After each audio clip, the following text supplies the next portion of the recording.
बोलो सतगुरुदेव भगवान की जय। मेरे प्रिय आत्मनो, आप सबके हृदय में बैठे उस परमात्मा को मेरा कोटि कोटि प्रणाम। सतगुरु दाता की जय हो। आज एक वीडियो पर थोड़ी बहस है तो उसके बारे में मैं कुछ बताना चाहती हूँ आपको।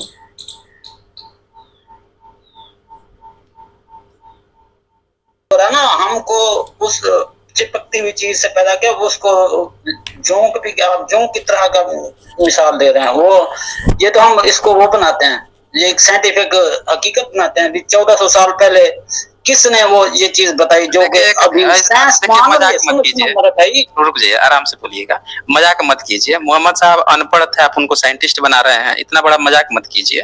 नहीं नहीं, व्यक्ति जो है ना, सुन लीजिए, मेरी बात सुन लीजिए थोड़ा सा।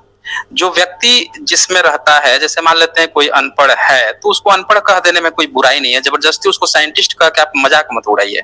जिसकी जो गरिमा है उसको कहिए। मान लीजिए कि कोई व्यक्ति जो है, अगर कोई शेर है उसको शेर ही कहिए ना, गधा है तो गधा कहिए।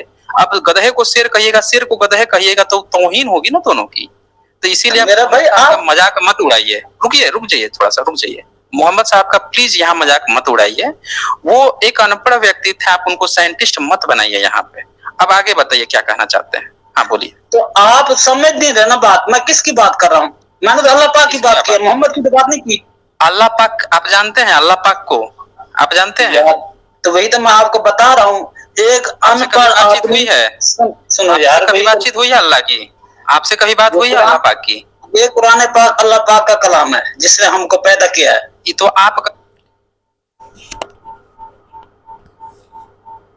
किसी की नहीं सुनते हैं, ना गीता की, ना कुरानों की, ना किसी और संतों की।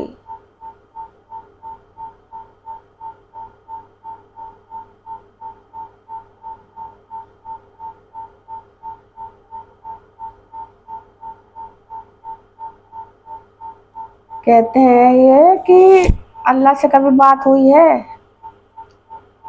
तुम्हारी?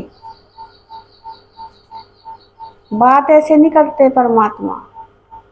अल्लाह पाक यानी पवित्र। पवित्र कौन है? परमात्मा। परमात्मा से पवित्र कोई है? जब वो एक इंसान के अंदर प्रकट होते हैं साधना के द्वारा, तब वो पवित्र हो जाता है, वो इंसान भी। तो पवित्र कौन है? परमात्मा। वही अल्लाह पाक। पाक यानी पवित्र।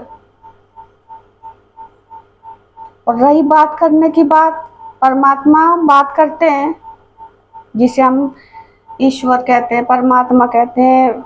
मुसलमानों में उन्हें अल्लाह कहते हैं। तो अल्लाह बात करते हैं, यानी ईश्वर परमेश्वर बात करते हैं। लेकिन जो साधना करता है उससे करते हैं वो बात, हर किसी से नहीं करते।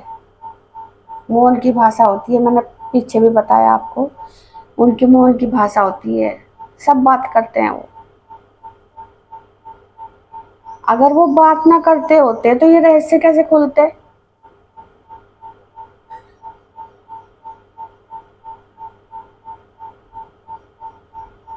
रहस्य खोलने का ज्ञान कौन दे रहा है?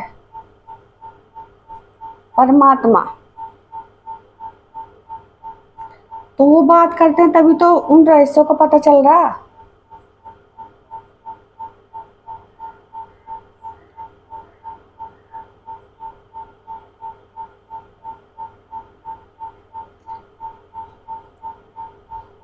तो ये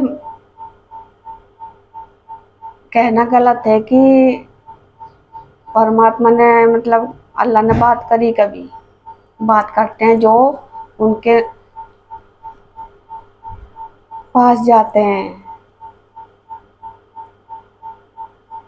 ध्यान के द्वारा, उनके दर्शन पाते हैं, उनसे वो बात करते हैं। दिखते भी हैं, बातें भी करते हैं, संकेत भी देते हैं, ख्यालों में भी संकेत देते हैं, सपनों में भी संकेत देते हैं, और भी बहुत संकेत होते हैं।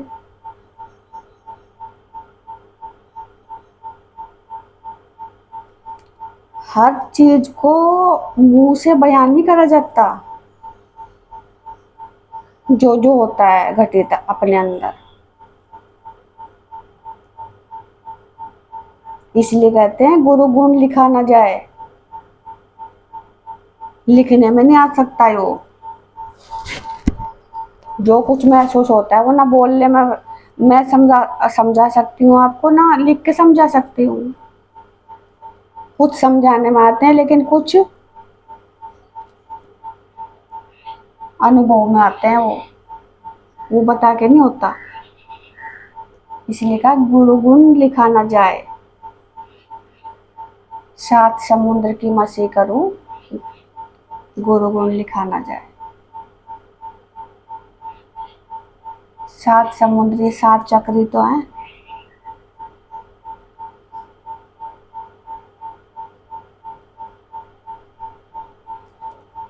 तो का कलाम है जिसने हमको पैदा किया है। ये तो आप कह रहे हैं ना, इसका कोई एविडेंस थोड़े ही है। एविडेंस आप क्या कह है? रहे हैं। कोई चीज कुरान किसने नहीं कह रहा कंपाइल हूं। की थी? किसने कंपाइल किया था कुरान? कंपाइल अब आपको आप पूरी बात सुनेंगे ना। कुरान अल्लाह पाक ने नाज़िल किया। सुनो सुनो सुनो, एक बात आप कह रहे हैं ना, ये आप कह रहे हैं। तो मैं कह रहा हूँ पूरे मुसलमानों का यही अकीदा है। पूरे मुसलमान का कोई बात नहीं। देखिए झूठ यार एक आदमी थोड़े बोलता है, झूठ तो हजारों भीड़ बोलती है। भारत में ब्राह्मण, मैं सुन लूंगा आपकी बात, सुन लूंगा। भारत में भी ब्राह्मण जो है वो कहता है कि वेद ब्रह्मा के मुंह से आए हैं, ब्रह्मा ने पैदा किया है, तो वो भी सारे ब्राह्मण कहते हैं, तो हम लोग थोड़े बात मान लेते हैं। उसी तरह आपकी बात थोड़े मान लेंगे हम। ब्राह्मण कहते हैं, जो ऐसा उन्होंने पढ़ा होगा कहीं कि वेद जो है ब्रह्मा के मुंह से आए हैं। ब्रह्मा कोई इंसान का रूप लेके थोड़ा ही है कि ब्रह्मा खड़ा उसके मुंह से वेद निकल गए। ब्रह्मा हमारी बुद्धि तो है, वेदों का निकल के आना यह है कि वेदों की सही जानकारी आना, वो है वेद क्या बोलते हैं उसको जानना, वो है ब्रह्मा के मुंह से निकले हैं। तो वो तो साधक का मुंह होता है ना, और ब्रह्मा है हमारी बुद्धि। तो जो बोलेगा वो साधक बोलेगा, जो पढ़ेगा वो साधक पढ़ेगा। तो ब्रह्मा का मुख वो साधक का मुख होता है, जो साधना करता है जब परमात्मा प्रकट हो जाते हैं।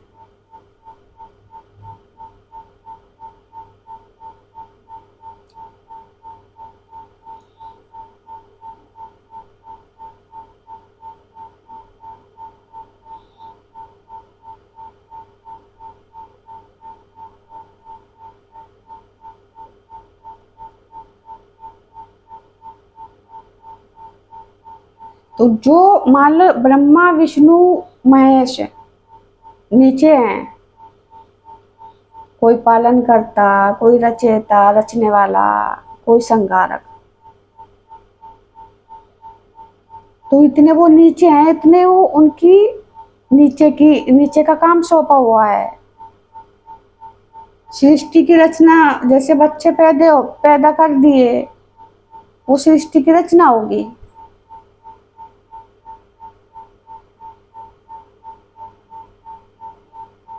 पालनहार ब्रह्मा, विष्णु पालता है उसको गर्भ में, और जब मृत्यु होती है तो संहारक शंकर हो जाते हैं। और साधना से यही ब्रह्मा विष्णु महेश का दूसरा रूप हो जाता है। वो ब्रह्मा हमारी बुद्धि हो जाती है, विष्णु उस साधक जिसने अपना वीर रूप अणु पर चढ़ा दिया, वही विष्णु बन जाता है साधक। और ये जो वीर्य में मणि है, अमृत है, यही वो शिव परमात्मा है। इसलिए शिव की तीसरी आंख दिखाते हैं, इसी से साधक की तीसरी आंख खुलती है, वही शिव परमात्मा है। और जिसके अंदर वो प्रकट हुआ वो विष्णु, और जो बुद्धि आई वो ब्रह्मा।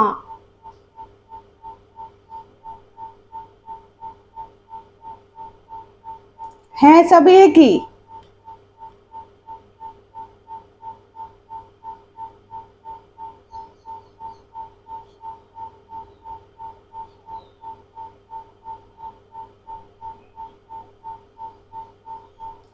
तो विष्णु को जो भगवान दिखाते हैं, क्योंकि शरीरधारी, वो शरीरधारी दिखाते हैं ना, निराकार ब्रह्म दिखाने में नहीं आता। तो वो साधक का शरीर होता है, वो उसके अंदर जो ब्रह्म प्रकट होते हैं, शिव परमात्मा कह लो, राम कह लो। तो शरीर किससे बना है? अणु से।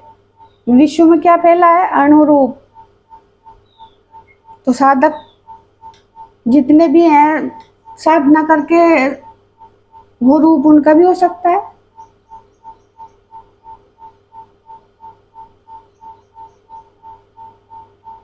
लेकिन निराकार ब्रह्म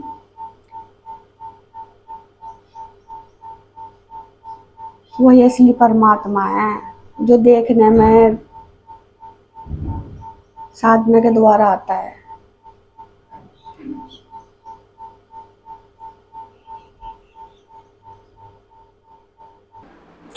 तो इसलिए कहते हैं वो ब्रह्मा के मुख से वेद निकले। ज्ञान ही तो वेदों को जानता है। ज्ञान होगा तभी तो वेदों को जान सकेगा साधक। ब्राह्मण श्रेणी में आकर होता है वो ज्ञान।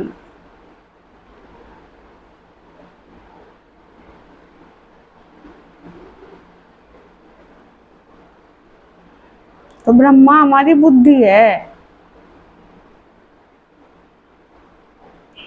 इसलिए रामायण में जामवंत को भी तो बुद्धि का रूप दिया है। ब्रह्मा का मानस पुत्र है ना वो भी, जामवंत। जैसे भालू में बुद्धि होती है बहुत, भालू गुफा में होता है, बाकी सारे जानवर धूप में बारिश में भीगते हैं, तपते हैं, लेकिन वो गुफा में रहता है अपनी बुद्धि के द्वारा ही तो इसलिए रामायण में उसको बुद्धि का रूप दिखाया है, जामवंत को। महाभारत में वही जामवंत को फिर दिखाते हैं, और उसकी पुत्री का विवाह होता है फिर कृष्ण से। जामवंती वो भी बुद्धि का ही रूप है।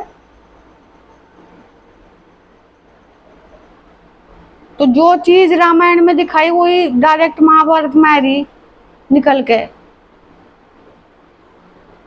तो कुछ रहस्य होगा इसके पीछे।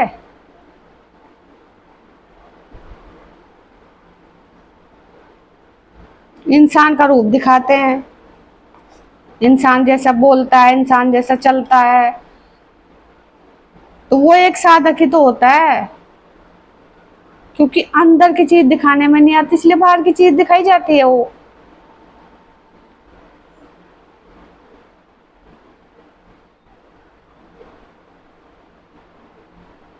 बंदरों में भी बहुत बुद्धि होती है, इसलिए हनुमान की भी बुद्धि दिखाते हैं, बुद्धिमता।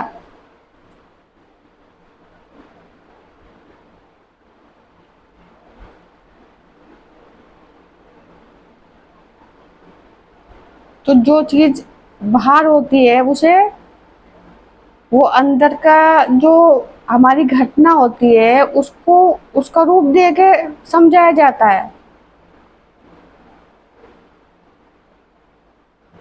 ये कहानियां सिर्फ इसीलिए ही तो रची गई हैं, समझाने के लिए। आप लोगों ने इसे हकीकत मान ली।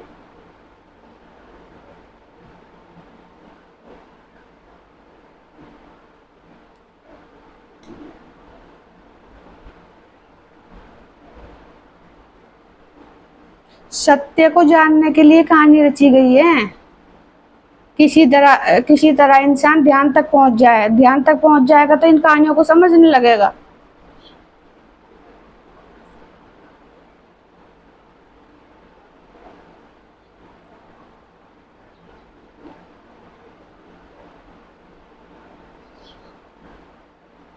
तो इतने इतने वर्षों बाद जो महाभारत का और रामायण का अंतर रहा, इतने वर्षों बाद जामवंत जिंदा रहा हो,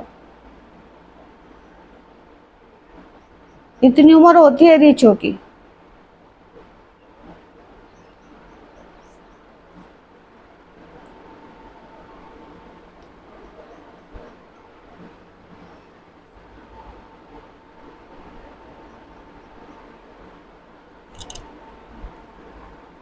तो अब चलो इसके बारे में मैं डिटेल में फिर बताऊंगी।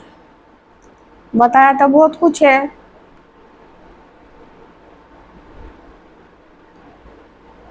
आगे सुनो। उसी तरह आपकी बात थोड़े मान लेंगे, हम लोग वही बात मानेंगे ना जो सही होगा, जो सच होगा।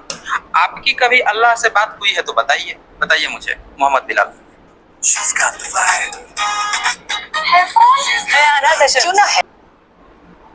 हुई है? इसी आयत पर मैं बात करूंगा, आप गौर से सुने। ये जो बयान हो रहा है कि हमको पैदा किया, खून का लूथड़ा भी उसको बोला जाता है, लेकिन असल तर्जमा वही है जो आपने किया।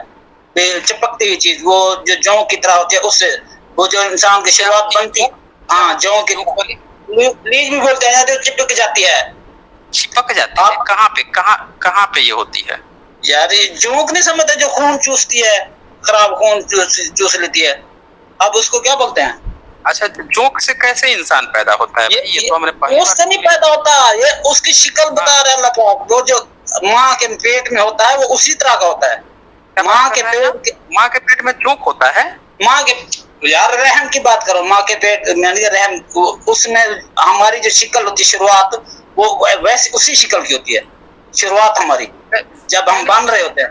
अरे आप पहले साइंस पढ़ लो ना। आप कहते हैं मैं साइंस चल रही हूँ, आप किस तरह की बात करते हैं? आपको नहीं पता इस चीज का? अरे आप कैसी हवा में बातें कर रहे हैं भाई साहब? ये तो आप खुद ही हवा में बात कर रहे हैं। उसमें लिखा हुआ था चिपकती हुई चीज, आपने उसको कह दिया जोंक, फिर कह दिया माँ के पेट में। अल्लाह को नहीं पता है क्या माँ का पेट? अल्लाह को पता होगा ना कि माँ का पेट, वो भी तो लिख सकता था वो। भाई आप जो है, आपने यहाँ पे कह दिया कि चिपकती हुई चीज वहां पे लिखी हुई है, उसका तर्जुमा, उसका सही वर्ड भी वही है, और फिर आप कह रहे हैं कि अब माँ के पेट में। भाई अगर ऐसा होता तो उसके अंदर की तो बात हो रही है, लिख दिया था ना। बोलिए। उसके अंदर की बात हो रही है ना? इसके अंदर की बात हो रही है? माँ के रहम के अंदर की बात हो रही है। कौन से आयत में लिखा है बताइए? ये जो आप कह रहे हैं, ये जो जों की चिपकती हुई चीज, वहां पे नहीं लिखा हुआ है ना माँ के अंदर की, नहीं लिखा हुआ। आप सुनो यार, वो जो हमारा लोथड़ा होता है, जो हमारा वो शुरुआत होती है, वो जिस तरह जौ की होती है ना, चिपकी हुई, उसी तरह की होती है। ये बात हो रही है। ये आप कह रहे हो ना, उसमें कहीं नहीं लिखा हुआ है। आप देख लो, अगर इस तरह ना हो फिर बात खत्म। मेरा झूठ, मैं झूठ मार रहा हूं। देखिए साइंस देखो ना, साइंटिफिक देखो ना। अरे क्या साइंटिफिक देखे भाई साहब? साइंस आया जब, तब सबसे पहला विरोध तो मुसलमानों ने किया था। इन्होंने कुरान ही नहीं छापी प्रेस मशीन आने के बाद से। आपका सऊदी अरेबिया तो अभी तक वो सिनेमा हॉल बैन कर रखा था, अब जाकर सिनेमा हॉल खुल रहा है, वहां पे नचना गाना बना था वहां पे, आप बोल रहे हैं साइंटिफिक रूप से देखो। अरे भाई, आपके जो मोहम्मद साहब थे वो भी अंधेरे में रहते थे, बिजली का आविष्कार नहीं हुआ था, उनको तेल का भी नहीं पता था कि अरब के धरती के नीचे इतने बहुमूल्य तेल छुपे हुए हैं, ये तक का उनको जानकारी नहीं था। वो भी अंधेरे में रहे हैं, कभी तेल और केरोसिन का नहीं यूज कर पाए।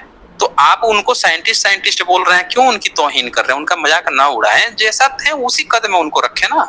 आप यहाँ पे देखें, ये आयत 96 थी, इसमें क्या लिखा था? दूसरी आयत थी, दूसरी आयत में लिखा, पैदा किया इंसान की चिपकने वाली चीज से, इंसान को चिपकने वाली चीज से, यही लिखा था ना इसमें। इसमें आप जो है पता नहीं क्या क्या कहानी बता दी है, माँ के पेट में तो जोंक है। अरे भैया ये लिख रहा यार, है जो मैं कह रहा हूँ। हाँ बोलिए आप, मैं आप ही सुनूंगा, बोलिए। मैं कह रहा हूँ, हाँ सुनो, मैं कह रहा हूँ जो हमारी शुरुआत होती है, हमारी शुरुआत माँ के में रह।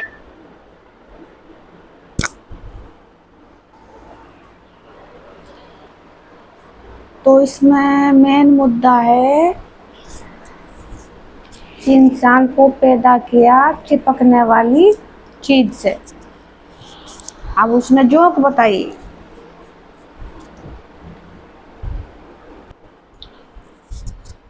जोक बताई जो गंदे खून को चूस लेती है, अच्छे खून को भी चूस लेती है वो।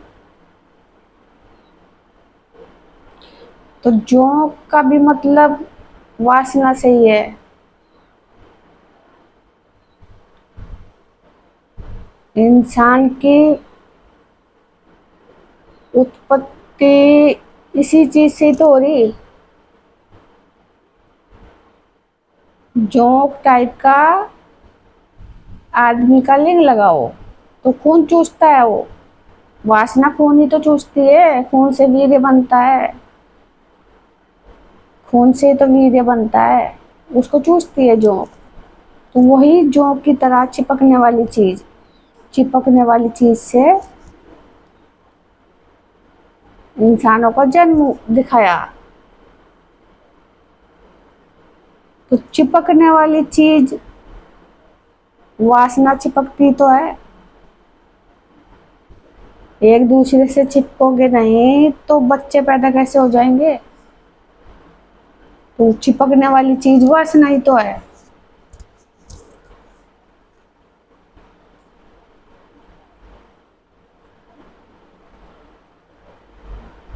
तो उसको जोक का रूप बताया उसने। लिखा होगा कहीं जोक के बारे में भी, वही आकार होता है जोक का।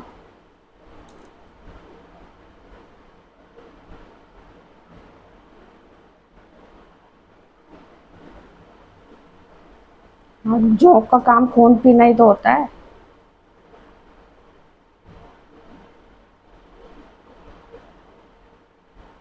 तो वासना तुम्हारा खून ही तो पी रही है। जब वासना में बहोगे, बच्चे पैदा करोगे, चलो पैदा करना जरूरी है लेकिन लिमिट में। तो इस सब की उत्पत्ति जोंक से ही हुई है, चिपकने वाली चीज से। वही चिपकने वाली चीज है वो वासना। तो मेन मुद्दा तो इसका इसी में ही है। आगे उसके परिवार के बारे में पूछता है, उसकी कितनी शादियां थी, इसकी जानकारी मैं पूरा जान लूं उसके बाद दूंगी। अब मोहम्मद साहब को जो है ये अनपढ़ बताते हैं। अनपढ़ कबीर भी तो थे। कबीर कबीर पढ़े लिखे थे, कबीर भी तो अनपढ़ थे। परमात्मा भी तो अनपढ़ है। कौन से स्कूल में गया पढ़ने परमात्मा।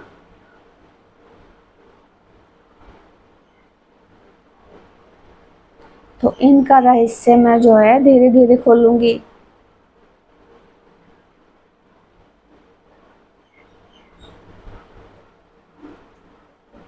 कबीर का जन्म भी रहस्य है और मृत्यु भी रहस्य है। ना जन्म लेते हुए देखा है, ना मृत्यु का कोई शरीर देखा उसका, फूल बन गए।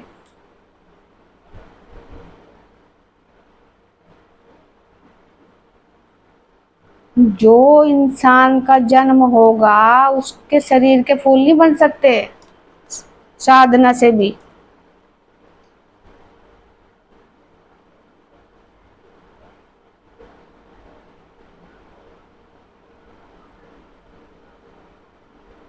वो आधा फिर हिंदू ने बांट लिए और आधा मुसलमानों ने बांट लिए।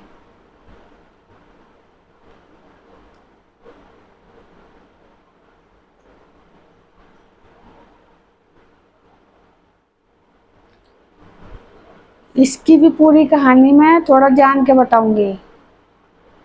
जो इसमें हिंदू और मुसलमान दिखाए हैं ना, कबीर के जन्म मरण के टाइम, तो उनका रहस्य क्या है उसे भी मैं जानने के बाद बताऊंगी। अभी तो आप इतना जान लो कि कबीर जो है वीर्य से पैदा नहीं है, और जो वीर्य से पैदा नहीं हो सकता वो इंसान के रूप में नहीं आ सकता।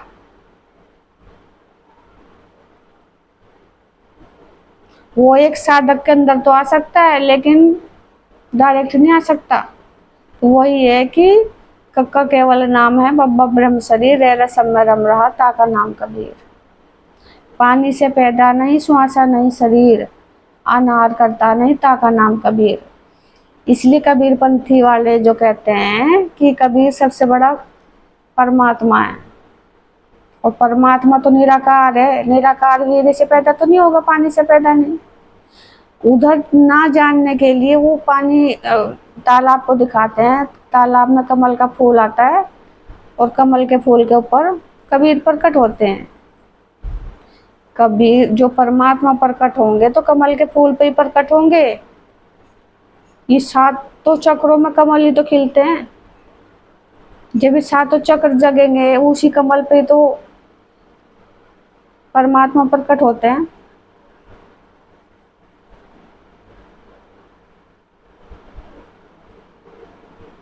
इसलिए उनकी कोई जाति नहीं दिखाई, ना हिंदू की, ना मुसलमान की, ना कोई जाति नहीं दिखाई इसकी। जातियों में तो तुम लोग फंसे हो। जो परमात्मा का ध्यान करता है वो तो जातियों से परे हो जाता है। उसके लिए जाति कोई मायने नहीं रखती, वो जाति से बहुत परे हो जाता है, जानने लगता है कि मैं कौन हूँ।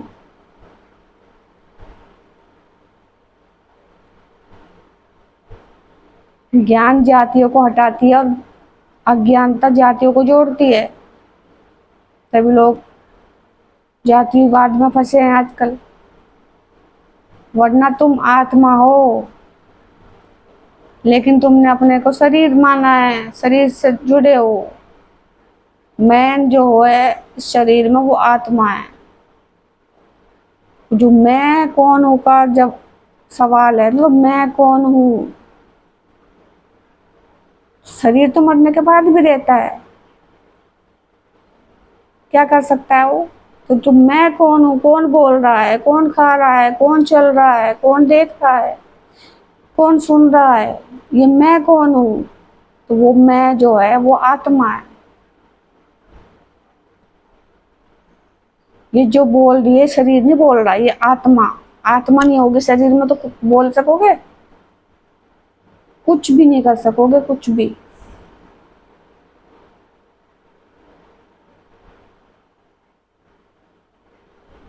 तो जिस दिन तुमने अपनी आत्मा को जान लिया ना, उस दिन शरीर तुम्हारे लिए मायने नहीं रखेगा। अंदर की यात्रा शुरू हो जाएगी, बाहर की छूट जाएगी। जिस दिन तुम लोगों ने ये समझा कि मैं शरीर नहीं एक आत्मा हूं,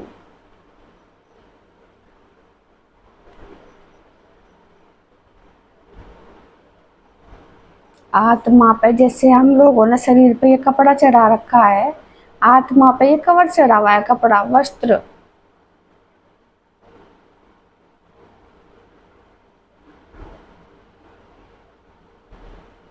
और वस्त्र तो एक न एक दिन नष्ट होता है। तो जो इसके अंदर है उसको पहचानो।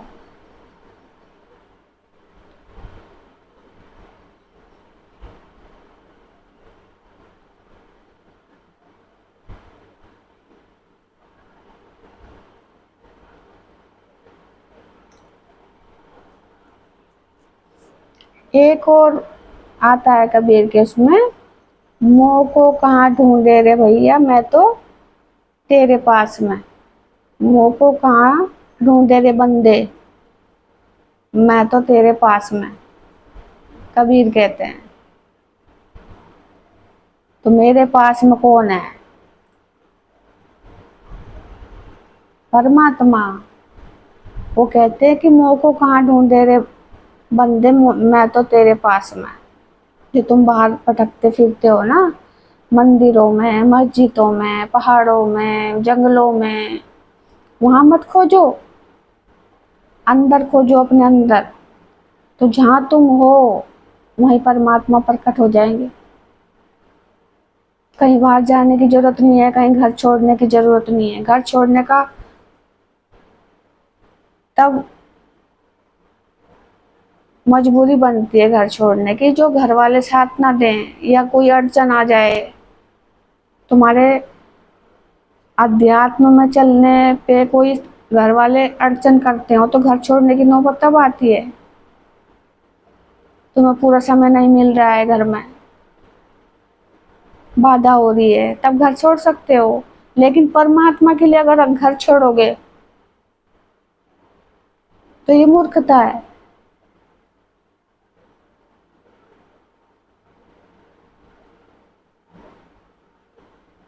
तो परमात्मा कहीं बाहर नहीं, परमात्मा तुम्हारे अंदर है, और तुम्हारे अंदर के परमात्मा को जगाने के लिए बाहर जाने की क्या जरूरत है। बाहर जाओगे तब भी तो अंदर ही जगाना पड़ेगा, और यहाँ हो तब भी अंदर जगाना पड़ेगा। तो परिवार साथ दे तो परिवार बंधन नहीं है। परिवार में रह के ही हर काम सिद्ध होते हैं, परमात्मा वहीं मिलते हैं। परिवार छोड़ने की जरूरत नहीं पड़ती। परिवार साथ ना दे या विघ्न पड़े आपकी साधना पे, या जो आप चाहते हो वो नहीं हो रहा है, तब आप छोड़ सकते हो। मन से तो छूट छूट जाता है बहुत पहले। जब अंदर की यात्रा करता है ना इंसान, उसी दिन ये रिश्ते नाते खत्म हो जाते हैं। समझ आ जाती है कि रिश्ते नाते कुछ नहीं है।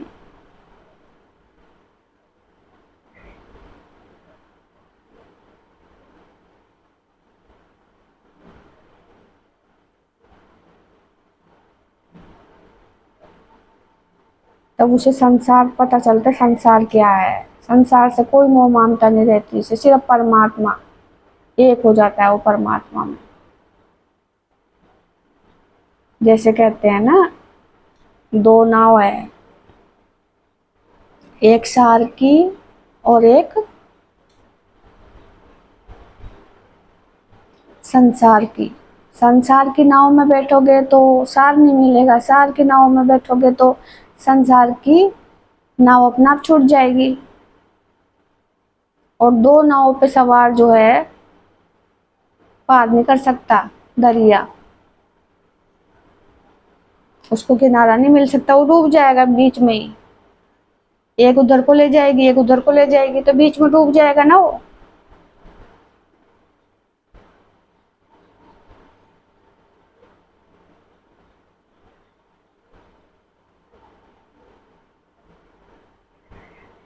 प्रकृति सिखाने के लिए है, उससे सीखो। और जो कुछ प्राप्त करना है वो अंदर की यात्रा से प्राप्त होगा। प्रकृति को देख के परमात्मा का ध्यान करो। पर प्रकृति सिखाने के लिए है। हर प्रकृति को देखो गौर से, क्या सिखाती है वो। सारे समझ में नहीं आएंगे, कुछ तो समझ में आएंगे। गंगा क्या सिखाती है? रात दिन उसमें जो पाप धो के आते हो, आप पवित्र होके आते हो, क्या सिखाती है? गंगा में कितने जीव जंतु होते हैं, केकड़े, मच्छी, मगरमच्छ, कछुए, पता नहीं क्या क्या उसमें कीट पतंगे क्या क्या होते हैं। उनका उद्धार आज तक नहीं हुआ।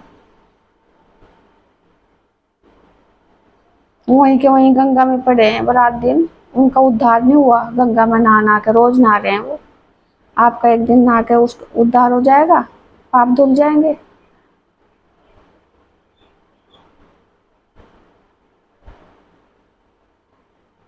मच्छी की गंध नहीं जाती, गंगा में रोज नहाती है वो, गंध नहीं जाती इसकी। तो ये सिखाती है बाहर की गंगा कि बाहर की गंगा से अगर पवित्र होते तो पहले सबसे पहले वो जीव जंतु होते हैं ना जो रात दिन गंगा में ही रहते हैं, तो वो भीतर अपने अंदर की गंगा में पवित्र होना है।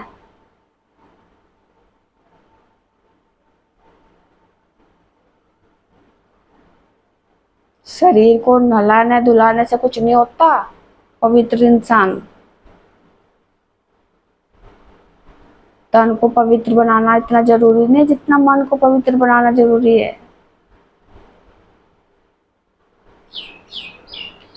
तो चलो आगे, अभी तो बहुत बातें हैं बताने के लिए, लेकिन अब इस वीडियो को मैं यहीं रोकती हूँ।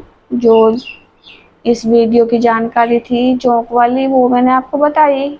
चिपकने वाली चीज से इंसान का जन्म।